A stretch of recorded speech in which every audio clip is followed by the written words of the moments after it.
सुगंधा और उसकी सास कांता के बीच एक अजीब सी जंग रहती थी। ये जंग थी किचन में कौन ज्यादा अच्छा काम करेगा और घर के सदस्यों के दिल जीतेगा। और उनकी इस जंग में हमेशा कुर्बान होते थे उनके दोनों पति। कैसे? आइए देखते हैं इस किचन पॉलिटिक्स की कहानी में। एक दिन किचन में, माँ जी, आज मैं बना रही हूँ मेथी की सब्जी। इस खाने से घर वालों के पेट की सारी समस्या खत्म हो जाएगी। और मैं बना रही हूँ तड़के वाली छाछ, जिसे पीते ही गैस की समस्या कभी नहीं होगी। दोनों अपने अपने खाने को लेकर टेबल पर पहुंच जाती हैं।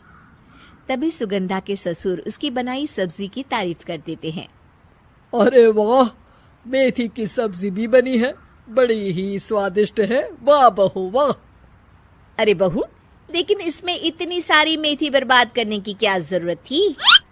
देखिए माँ जी, ये तो वो मेथी है जो आप रात में भिगोकर सुबह उसका पानी पीती हैं, और जो मेथी फेंक देती हैं उसी से मैंने ये सब्जी बनाई है। अरे वाह बहू, तुमने तो बड़ा ही समझदारी का काम किया। बस अब क्या था, कांता जी का तो मानो ये सुनकर खून ही सूख गया।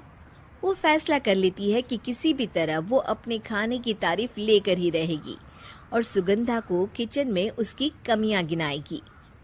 कांता फ्रिज खोलकर देख रही होती है और फिर सुगंधा से कहती है, अरे बहू, ये क्या, पूरा फ्रिज गंदा पड़ा है।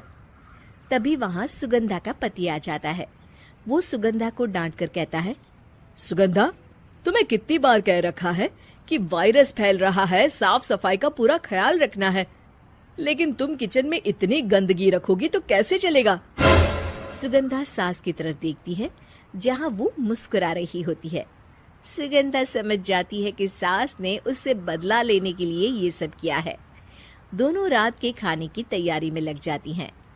दोनों ना एक दूसरे की तरफ देखती हैं और ना ही एक दूसरे से बातें करती हैं। रात को खाने की टेबल पर एक एक कर दोनों कई तरह के अलग अलग व्यंजन टेबल पर लगा देती हैं और अपने अपने पति के पास जाकर खड़ी हो जाती हैं। अरे खाइए जी खाइए, मैंने बड़ी मेहनत से बनाया है। प्लेट में वो खाना डालती हैं। सुगंधा भी दोनों की प्लेट में खाना डालते हुए कहती है, बड़ी ही मेहनत लगी है इस खाने को बनाने में। हाँ, दोनों को ना चाहते हुए भी सारा खाना खाना पड़ता है। कहीं दही तो कहीं मलाई तो कहीं मसाला। और इन सब के बाद दोनों बड़ी ही मुश्किल से अपने कमरे में सोने जाते हैं।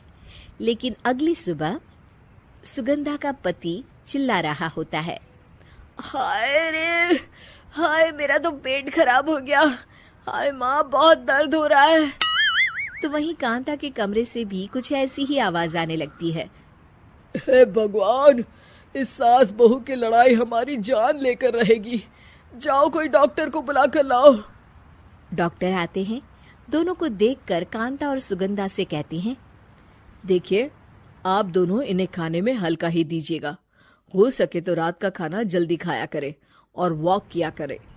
इतना कहकर डॉक्टर वहां से चले जाते हैं।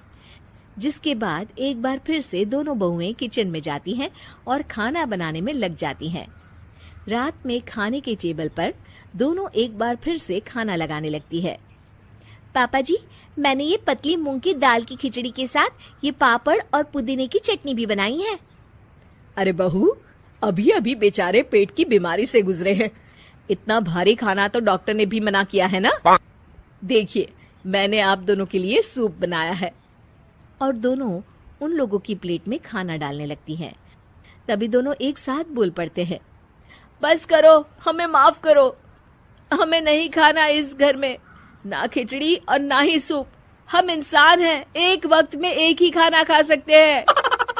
बस करो, हमें माफ करो, हमें नहीं खाना इस घर में, ना खिचड़ी और ना ही सूप। हम इंसान हैं, एक वक्त में एक ही खाना खा सकते हैं।